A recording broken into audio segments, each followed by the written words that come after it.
Vous savez pourquoi tout le monde ne parle pas la même langue? Le podcast de maman. Aujourd'hui, nous allons partir à la découverte d'un sujet passionnant, les langues du monde. Et oui, saviez-vous qu'il existe environ 7000 langues différentes sur notre planète? Chacune de ces langues est unique et permet à des millions de personnes de se comprendre. Mais pourquoi y a-t-il autant de langues? Et comment se dit bonjour dans d'autres langues? Restez avec moi pour le découvrir. Pourquoi il y a autant de langues?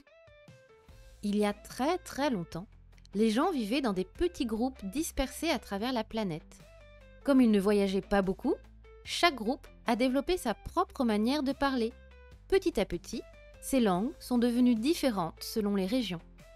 Aujourd'hui, chaque langue permet aux personnes de communiquer et de partager leurs idées, leurs sentiments et leur culture. Certaines langues sont parlées par des millions de personnes, comme l'anglais, le chinois ou l'espagnol. Mais d'autres, comme le basque ou le quechua, sont parlées par beaucoup moins de monde. Pourtant, toutes les langues sont importantes. Apprenons à dire bonjour dans plusieurs langues. Prêt à voyager? Allez, c'est parti! On va apprendre à dire bonjour dans plusieurs langues du monde. Écoutez bien. En français, vous le savez déjà, bonjour. En anglais, on dit hello. En espagnol, hola. En mandarin, on dit ni hao. En swahili, une langue parlée en Afrique de l'Est, on dit jambo. Vous voyez, c'est amusant de voir comment chaque langue a ses propres mots pour dire la même chose. Une langue, c'est plus que des mots. Les langues ne servent pas seulement à parler. Elles racontent aussi l'histoire d'un peuple, de ses traditions, de ses croyances et de sa manière de voir le monde. Par exemple, chez les Inuits, un peuple qui vit dans l'Arctique, il existe beaucoup de mots pour décrire la neige, parce qu'elle fait partie intégrante de leur quotidien. En apprenant une langue, on découvre aussi une nouvelle manière de penser. Et maintenant, un petit jeu.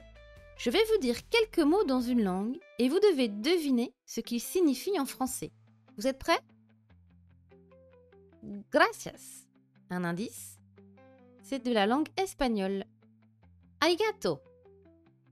Un indice, c'est de la langue japonaise. Danke. Un nouvel indice, ça vient de la langue allemande. Bravo! Si vous avez deviné, gracias, arigato et danke signifient tous merci dans leurs langues respectives. Voilà, c'était notre petit voyage à travers les langues du monde. N'oubliez pas que chaque langue est une richesse et qu'apprendre à dire des mots simples dans une autre langue est une belle manière de comprendre les autres et de se faire de nouveaux amis. Merci d'avoir écouté cet épisode des podcasts de Mama. À la prochaine pour découvrir d'autres merveilles du monde. Et n'oubliez pas, les langues, c'est comme des trésors. Plus vous en apprenez, plus vous grandissez.